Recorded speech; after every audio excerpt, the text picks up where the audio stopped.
Amados hermanos, que el Señor les bendiga.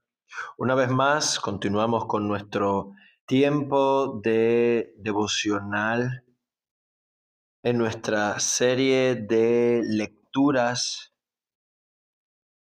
de la Biblia 365.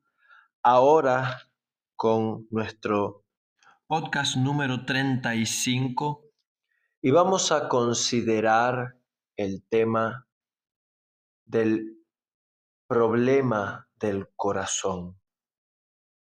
La Escritura nos enseña y nos habla del corazón del hombre y del problema interior de los hombres, que lo que nosotros somos en nuestro corazón, en nuestro interior, es lo que realmente somos. No importa lo que estemos dispuestos a ofrecerle al público. Nuestras acciones muestran quiénes somos en verdad, quiénes somos internamente. Y en la Escritura vemos, y en los textos que vamos a considerar hoy, se manifiestan un grupo de acciones de los hombres y la explicación teológica de fondo dada por el Señor y por el apóstol Pablo. Vamos a comenzar en primer lugar con Génesis capítulo 37, el comienzo de la historia, la odisea de José. Versículo 2 termina con el 10º encabezado de las tablillas de Génesis.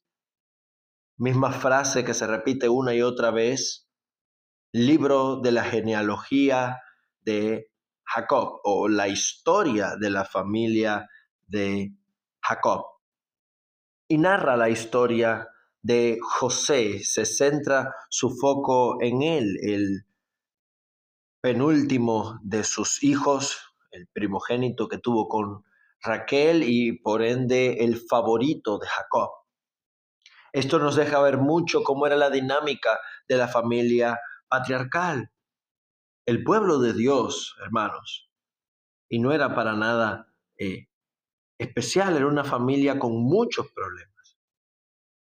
José, siendo de edad de 17 años, apacentaba las ovejas con sus hermanos, y el joven estaba con los hijos de Bilha y Silpa e informaba a su padre la mala fama de ellos, que eran algunos años mayor.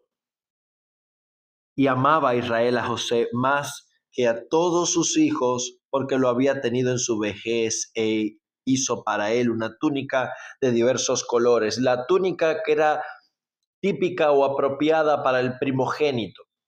Jacob tenía un evidente favoritismo. Los padres generalmente tienen un hijo más cercano, pero Jacob tenía un evidente favoritismo por José y eso desató la envidia de sus hermanos.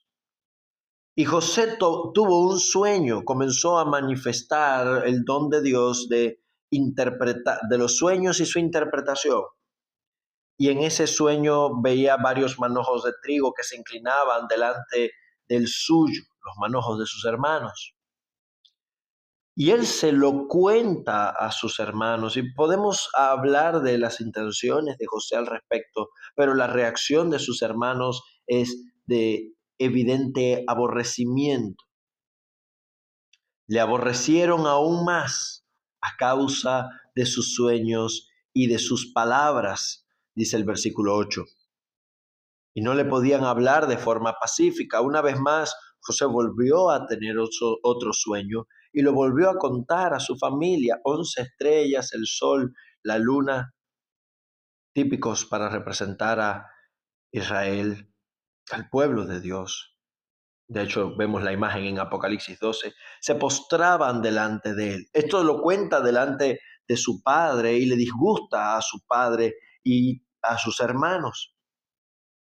Y sus hermanos le tenían envidia.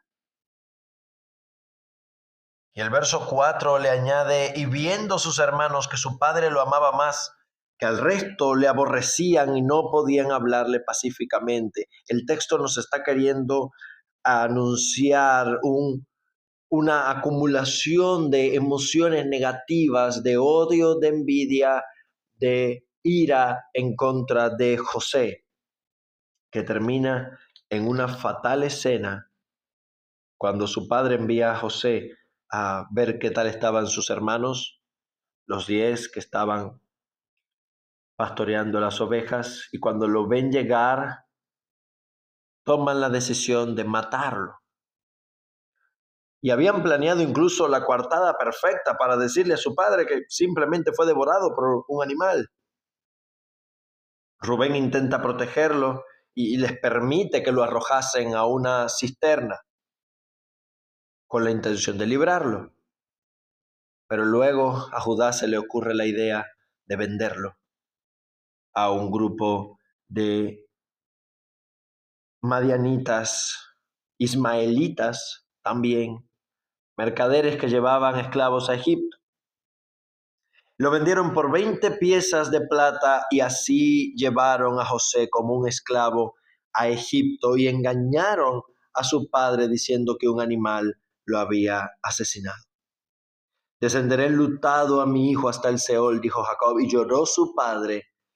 Y los madianitas lo vendieron a Egipto a Potifar, oficial de Faraón, capitán de la guardia. El profundo dolor de la familia, la terrible entrega, intento de asesinato de un hermano, no nació de la nada. Nació de un proceso de odios, de envidia, de favoritismo, de orgullo, acumulado y no tratado. Este es un ejemplo adelantado de la condición del corazón del hombre y del Evangelio, ya que Cristo Jesús nuestro Señor, como lo dice Esteban en Hechos capítulo 7, fue también entregado y vendido por su propio pueblo. Uno de los suyos, cercano a él, lo vendió por 30 piezas de plata y lo dieron por muerto.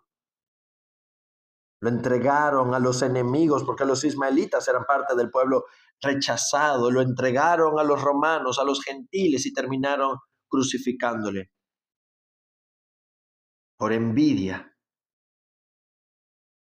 La envidia que nace del corazón del hombre, pero del corazón del hombre también florece el dolor. Y eso lo vemos en Job capítulo 3. Recordemos todas las desgracias sufridas por Job, el dolor, la muerte de sus hijos, su enfermedad, cómo Job había resistido, había permanecido fiel sin pecar con sus labios, y cuando llegan sus 3 amigos permanecen en silencio 7 días y 7 noches y ninguno le hablaba porque veían que su dolor era grande, y a lo largo de esos 7 días y 7 noches Job acumuló el dolor en su corazón que terminó expresando en forma de poema, en una forma de salmo, que es la escritura que predomina a partir del capítulo 3 hasta prácticamente el final del libro, en una escritura poética. Después de esto, Job abrió su boca y maldijo el día de su nacimiento. En su dolor, en su profunda aflicción acumulada, Job dirige su frustración, su indignación y su maldición contra el día en que él nació, ya que no comprendía, y eso está en el fondo del pasaje, cuál es la razón de nacer para venir a sufrir. Él desea que su día fuere destruido, perezca el día en que yo nací, la noche en que se dijo, varón es concebido. Pero también desea haber muerto antes de nacer. ¿Por qué no morí yo en la matriz y expiré antes de salir del vientre? ¿Por qué me recibieron las rodillas, dice el verso 11, y a qué los pechos para que mamase? Pues ahora estaría yo muerto y reposaría. Dormiría entonces y tendría descanso con los reyes y con los consejeros que reedifican para sí las ruinas, con los príncipes que poseían oro y que llenaban de plata su casa. Allí los impíos dejan de perturbar y allí descansan los de agotadas fuerzas. Verso 20, y esta es la clave del capítulo. ¿Por qué se da luz al trabajado y vida a los de ánimo amargado, que esperan la muerte y ella no llega, aunque la buscan más que a tesoros, que se alegran sobremanera y se gozan cuando hallan el sepulcro. ¿Por qué se da vida al hombre que no sabe por dónde ha de ir y a quien Dios ha encerrado? ¿Por qué se da vida? ¿Por qué nacen los hombres para experimentar sufrimientos? Porque el temor que me espantaba me ha venido. Job nos deja ver algo. Él temía profundamente lo que le aconteció al final. Y me ha acontecido lo que yo temía. No he tenido paz.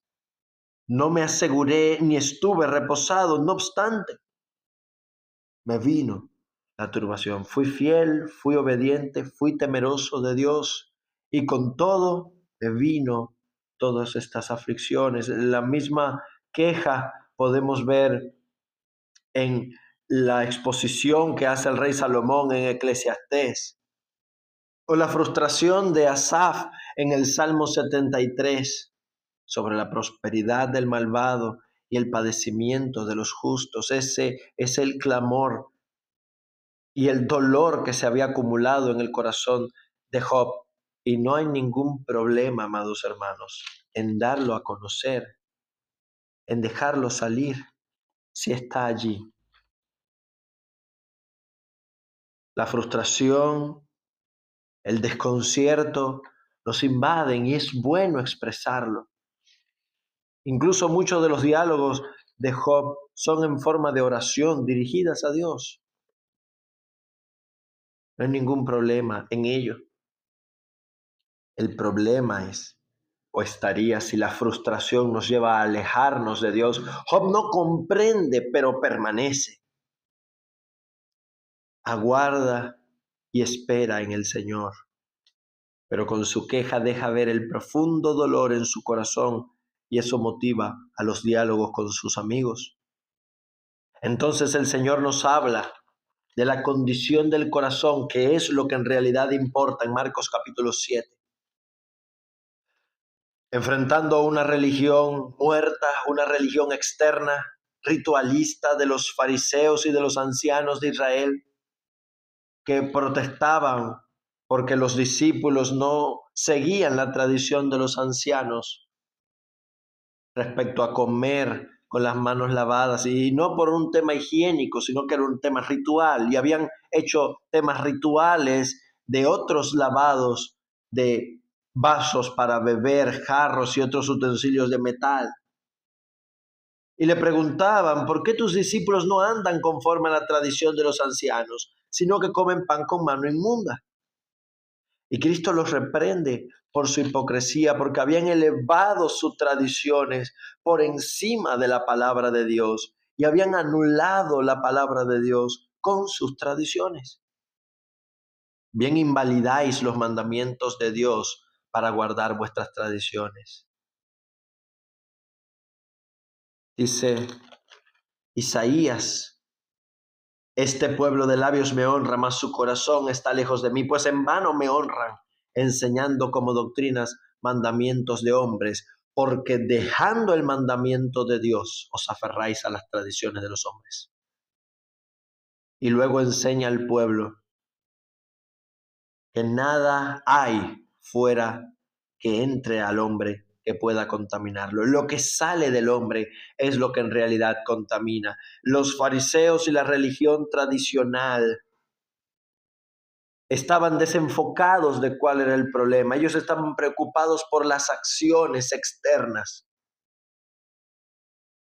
Los hermanos de José estaban preocupados por justificar sus acciones externas. Dijeron que fue un animal el que había matado a José. Judá dijo, mira, no lo matemos porque es nuestro hermano, más bien vamos a venderlo. No vamos a matarlo, mejor lo vendemos. Preocupado por justificar sus acciones, le mintieron a Jacob. El problema no es ese. El problema del hombre es el problema de su corazón. El Señor le dice a los discípulos, lo que del hombre sale, eso contamina al hombre, no lo que entra, y con eso estaba declarando limpios todos los alimentos, Nada que nosotros podamos participar, ingerir, nos vuelve inmundos delante de Dios. Lo que nos vuelve inmundos o lo que refleja nuestros corazones inmundos es lo que sale de nuestro corazón, porque de ahí salen los malos pensamientos, adulterios, fornicaciones, homicidios, el caso de José, los hurtos, la avaricia, la maldad, el engaño, la lascivia, la envidia, como José, o sus hermanos, mejor dicho, la maledicencia, la soberbia, la insensatez, tenían Jacob y sus hijos. Todas estas maldades de dentro salen y llegan a contaminar al hombre. Y luego el Señor sale de la región o de la ciudad después de esta fuerte confrontación con los líderes y sube lo más al norte que viaja del territorio de Israel a pleno territorio gentil, y allí se encuentra una mujer, Ciro-Fenicia, cananea, que con una profunda humildad reconoce su necesidad de salvación, su incapacidad, rogándole a Cristo que la socorriera para librar a su hija. Y cuando el Señor le dicen, deja que se sacien los hijos, porque no está bien tomar el pan de los hijos, esto es los israelitas, y echarlo a los perrillos, los gentiles. Ella le dijo, pero aún los perrillos debajo de la mesa comen de las migajas de los hijos. Ese es un ruego profundo de humildad.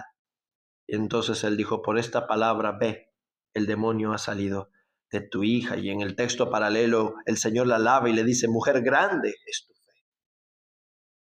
Cristo, Dios, resiste a los soberbios y da gracia a los humildes. Y Pablo nos vuelve a hablar del problema del corazón en el capítulo 7 de Romanos, cuando compara la ley con un matrimonio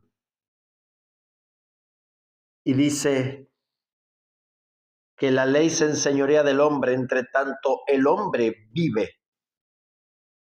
Porque la mujer, y ahí toma la alegoría del matrimonio, está sujeta al marido mientras éste vive, pero si el marido muere, deja de estar sujeta a la ley del marido. De modo que si en vida del marido se juntase con otro, sería llamada adúltera. Pero si muere el marido, es libre para juntarse con otro hombre. ¿Cuál es el paralelo aquí? Que para que nosotros tengamos la libertad en Cristo, para que quedemos libres de la condenación y de la maldición de la ley, entonces debemos morir a nuestra antigua naturaleza, debemos morir a la ley y al pecado. Ahí es donde está la unión de Cristo. Cristo murió y resucitó, y con su resurrección ya está libre de la ley.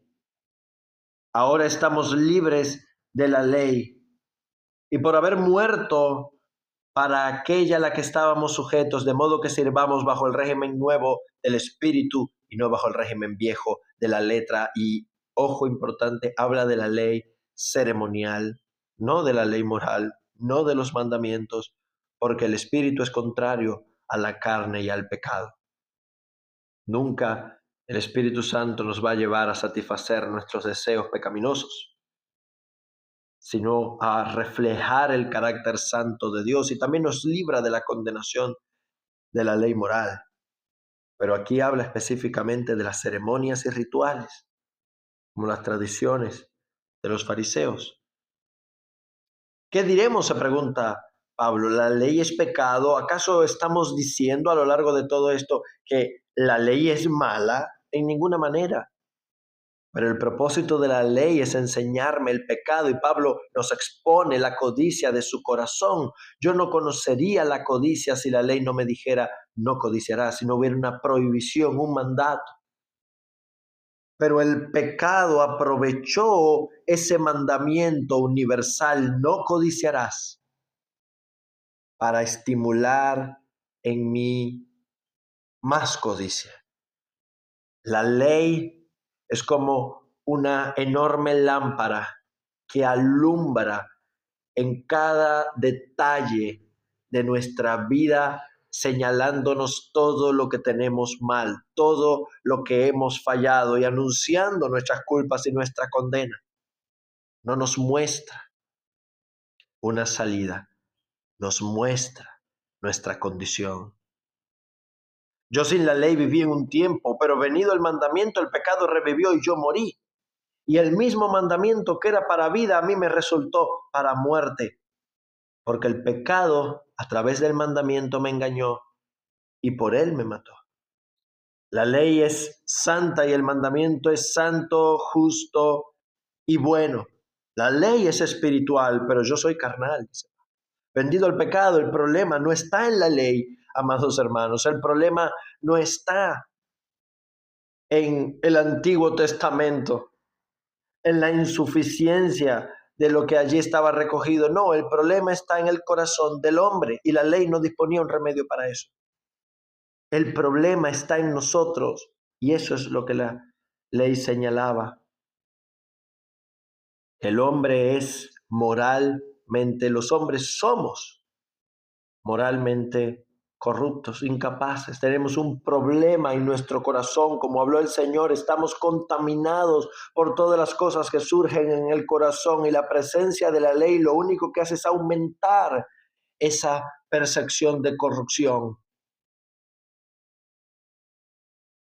Lo que hago no lo entiendo, dice Pablo, ahora en Cristo. Pablo está cambiando el tiempo de la persona, ahora habla de lo que él hace.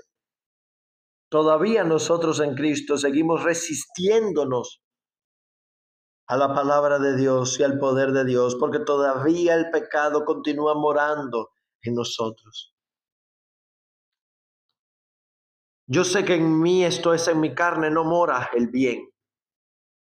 No mora el bien en nuestra carne, amados hermanos. No nos podemos dejar engañar por las seducciones del pecado. Nada que nuestra carne nos proponga es bueno, porque en ella no mora el bien, porque el querer está en mí, pero no el hacerlo.